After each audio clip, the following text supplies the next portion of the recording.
Welcome back to my channel Ayush classes. आज हम आप सभी को बताने वाले हैं कि क्लास 12 हिंदी का जो एग्जाम है वो आने वाला है।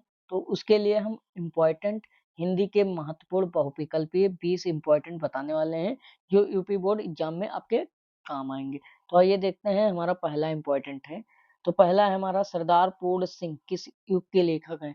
तो सरदार पूर्ण सिंह किस युग के लेखक हैं। तो यहाँ पर हमारे सरदार पूर्ण सिंह जो है वो किस युग के लेखक हैं। तो यहाँ पर हो जाएंगे द्विवेदी युग के। कौन से युग के लेखक हैं? द्विवेदी युग के। फिर दूसरा क्वेश्चन है हमारा, डॉक्टर हजारी प्रसाद द्विवेदी किसकी रचना की है। तो डॉक्टर हजारी प्रसाद द्विवेदी, चिंतामणि किसने किया है? रामचंद्र शुक्ल ने। पंच परमेश्वर कौन किया है? तो ये चैप्टर में नहीं है। तो ये कुटुज कुटुज जो है हमारा हजारी प्रसाद द्विवेदी जी ने किया है।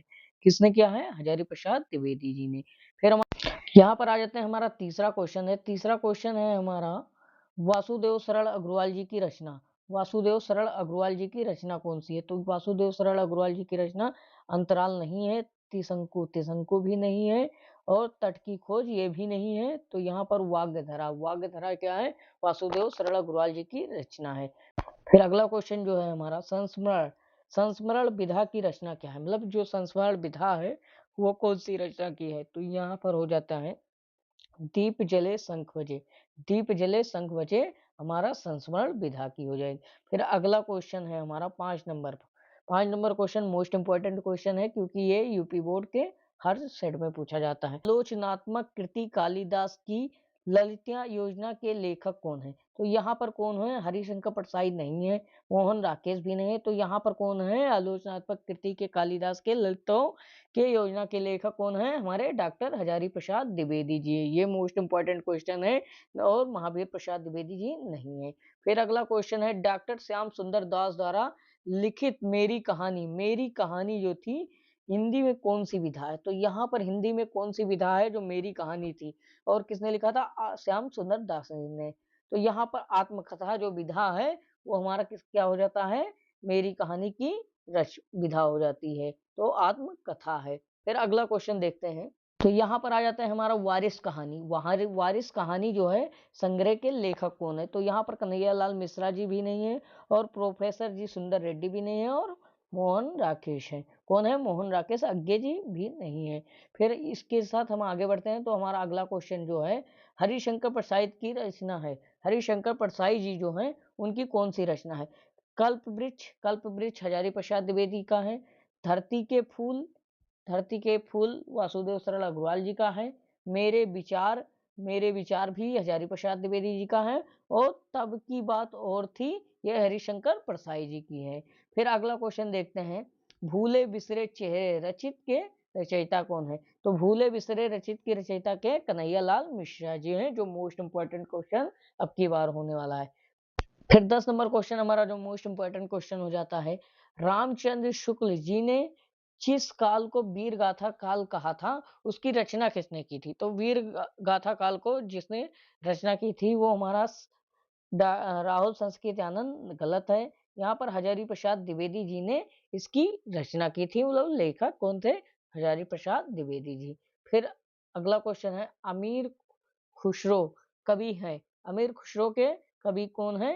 तो आदिकाल के लेखक हैं। कौन है? अमीर खुसरो कवि आदिकाल के लेखक हैं, ना कि भक्ति काल के हैं, आधुनिक काल के भी नहीं है, और रीति काल के भी नहीं है। तो किसके हैं? आदिकाल के हैं। फिर अगला क्वेश्चन है, भारत दुर्दशा के रचनाकार कौन है। तो भारत दुर्दशा के रचनाकार कौन है? तो यहाँ पर हमारे जयशंकर प्रसाद जी नहीं होंगे, राम कुमार वर्मा भी नहीं होंगे क्योंकि ये एकांकी के लेखक हैं, श्याम सुंदर दास भी नहीं होंगे। तो यहाँ पर भारत दुर्दशा के लेखक कौन है? भारत तेंदु हरिश्चंद्र जी। फिर अगला क्वेश्चन देखते हैं। यहाँ पर देखते हैं अगला क्वेश्चन जो हमारा 13 नंबर क्वेश्चन है, कौन सी रचना वीरगाथा नामक नहीं है। वीरगाथा नहीं है। तो यहाँ पर हमारा परमाल रासो है, और पृथ्वीराज रासो भी है, और यहाँ विशलदेव रासो भी है। तो यहाँ विद्यापति पदावली नहीं है। वीरगाथा मतलब वीर गाथा से जुड़ा हुआ नहीं है।